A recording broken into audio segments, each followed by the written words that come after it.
I'm at the bank making money, making moves. Machines with tools and drills, making grooves. Missions impossible. Welcome back to In the Green with Invstr. I'm your host, Charlie Seidels, and today I am talking with Invstr super user Kevin Barnes. Kevin has thousands of followers on the app and has been very successful in the fantasy finance game. He explains his investing career and where he sees the market going. Here is our conversation. Hello, today I'm here with Kevin Barnes. How are you today, Kevin? Good. How are you? Great. I am very good. So, where are you from, Kevin? I'm from New Jersey. And what do you do for a living? I own a printing company. And how did you get started in investing? What was the first time in your life you had experience with investing? Well, my son, which is also named Kevin, he was, using the app and he got me hooked on it. And, I've been investing for years. And when I started using the app, it was very interesting. And basically we were competing against ourselves and then, started competing with the rest of the group with investing, and he got me attached to it. So you said you've been investing for years. What was your experience investing in stocks before you found the Invstr platform?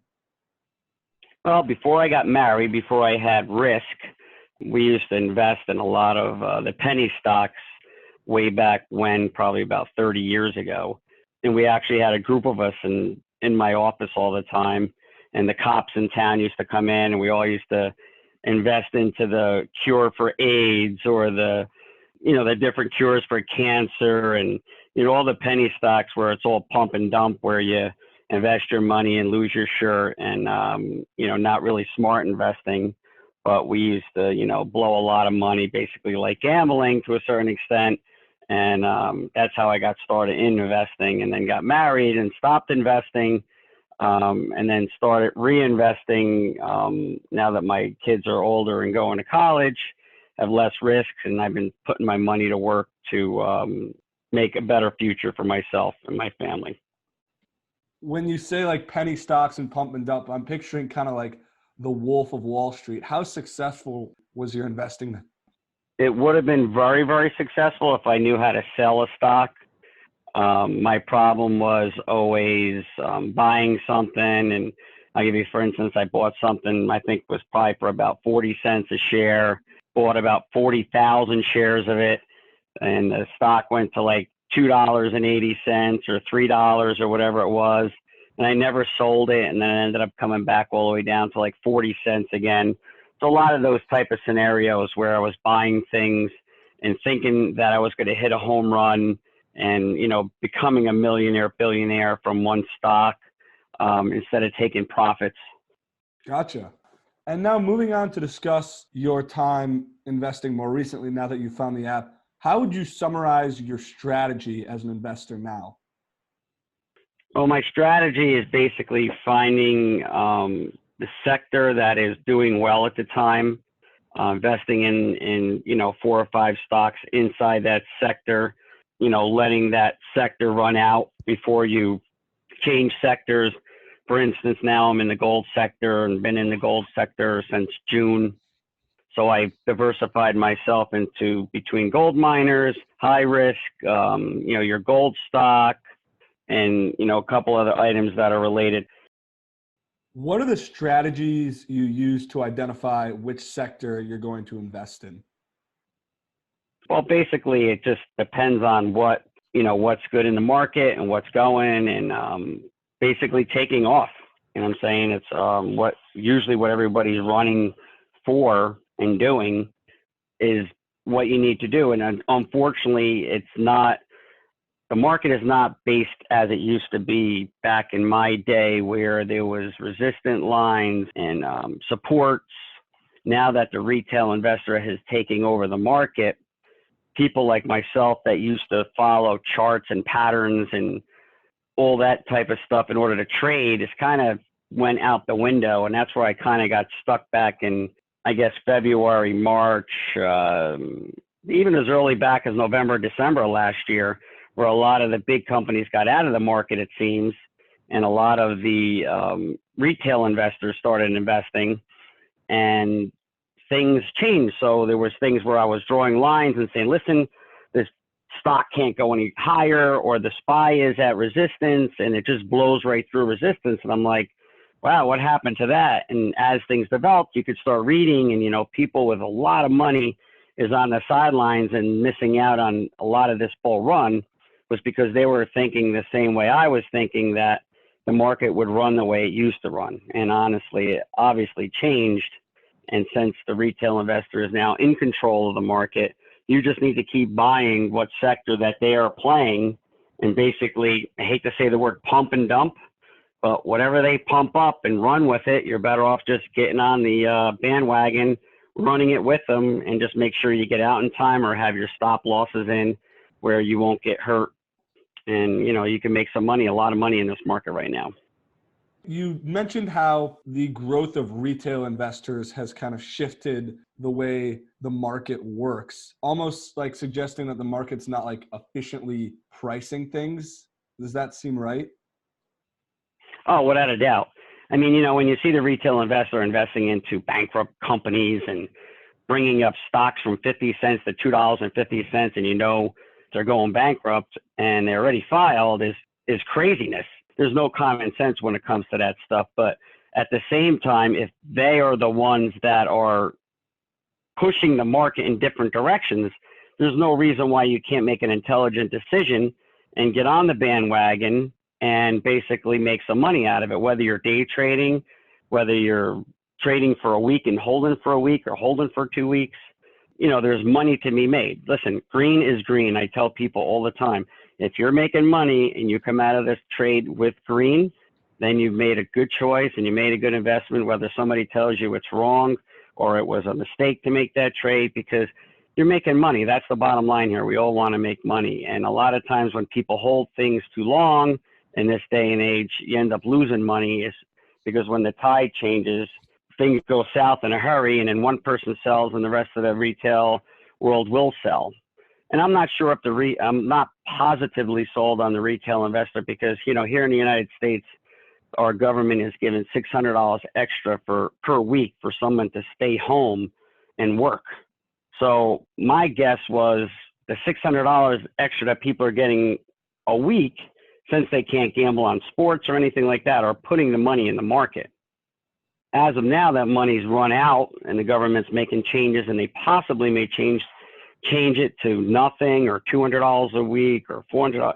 I'm not sure where that's going to turn, but I think as that money runs out, you may see the retail investors switch and literally not invest as much as they were into the market. I may be wrong, but that was just my guess of where all that extra money is coming from.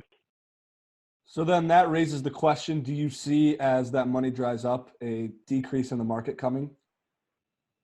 I would think possibly. Not sure where the outcome is yet. Of course, they're still arguing about that, and I think they have to the end of this week to figure it out. I would guess yes. I can't see people when, if you're unemployed and now you're making exactly or a little bit less than you were making before, risk as much, because now you don't have that free money to risk. I would say yes, that there may be a turn coming if that does happen. That's my only guess. I mean, things are so overinflated as they are.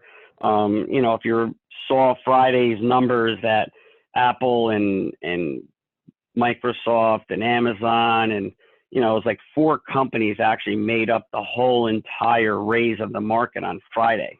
That seems like there's a disconnect somewhere. It's just, there's a lot of other stocks there. And if they're not really pulling up the market like these other stocks are, it just seems like I'm not going to say the word balloon, but maybe something needs to just be rebalanced or something, or because you can't have 4 companies just running the entire world. Yeah, I mean, from your description of the way you've laid things out, it seems like a lot of companies seem very overvalued. So that would point to a huge bubble. You talked about, people investing a lot of money in bankrupt companies and other things that are going up. Do you see in the next 5 years a crash that would compare to the scope of 2008?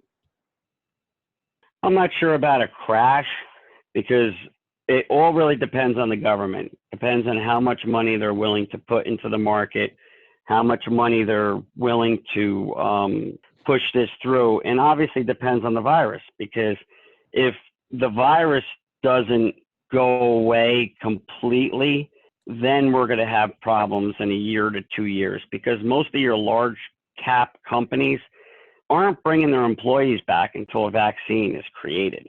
I know people in different areas of Fortune 500 companies, and most of the tone is they're not bringing the employees back fully until there's a vaccine. Everybody's cutting, airline spending. That's going to change the whole world. I mean, listen, airlines, they're not coming back. I mean, it's plain and simple. People are investing into them and stuff like that, and they're not coming back. And because all these big companies are already figuring out ways with basically Zoom and Microsoft and all these different platforms to save a lot of money. And what does that connect to? That connects to your hotel industry and also connects to your restaurant industry. All these big companies ain't going to be dumping all that money to fly somebody out to Belgium to do their face-to-face, because it's not needed anymore. So, I mean, the whole scape of the world seems like it's going to have to change, and it's just going to be a process over the next 2 years in order to do that. And, if there's no vaccine, my guess is sooner or later there's going to be a pullback. I wouldn't say a crash, but, I would say definitely a pullback. So my question is, if you have this view that everything is very inflated, is it just going to kind of remain inflated throughout the rest of time as long as the government keeps pumping it up? I don't see how everything can be so inflated and there isn't like a big crash, if that's the case, is kind of my question. Well, if you think about it, what really has to crash? The big tech stocks, right? Because obviously they're leading this whole thing. And how could they literally physically crash when they're basically the only companies that are doing any type of business right now? So if you have Amazon, why would that crash? Because they're still doing business. And Apple, same thing. And look at Apple, smart as they are, right? 4-for-1 stock split. Why? So they get the retail investor to buy their stocks, right? So it's a little cheaper. They can get them into play, and they can start playing Apple, right? You got people that doubted Tesla, including myself, right? You think that, this thing's going down, and, it don't go down because the guy is smart. I mean, bottom line, the guy's a genius. But I don't see the market totally crashing, because there's a lot of things that are still propped up that are basically doing all the dollar valuations to keep it going. I just don't see it happening right now. There would have to be a large event for that market to really turn. Just think of how many times you said to yourself when news came out in the middle of the night, watching Bloomberg like I do, saying, oh man, that market's going to be down tomorrow. That market's going to be down 300-400 points tomorrow. And it's up. The bad news, it's up. It just, everybody ignores it. So until there's a catalyst, something happens that changes this tone and turns bearish, it would have to be a seismic event for that to happen, in my opinion. I just can't see it happening right now. Gotcha. Yeah, it's a very interesting whole situation. So moving on to talk more specifically about Invstr. If a new Invstr user comes to you and asks you for advice starting their investing career, what would you tell them? Well, my suggestion would be to start off with Invstr, read, paper trade. Paper trading is the most important thing in this world today. Because if you paper trade for a month, and basically on the app is paper trading. Paper trade for a month and see where you end up after that month. See how many mistakes and different things you change during that month in order to make money. And a lot, in my opinion, is you have to take the emotion out of trading. Once you have emotions in what you do, you make bad mistakes. So take the emotions out, meaning that don't be worried if you invest in something and it starts going down and you're like, oh my God, I'm losing money. You have to be patient. You have to wait. Things just don't come. You don't make $1 million overnight. You don't make $100 overnight. Sometimes it takes time. So you have to take a deep breath and wait. And biggest thing is read up on what you're buying. Just don't buy it because you think the color purple's a pretty color and that's going to make you money.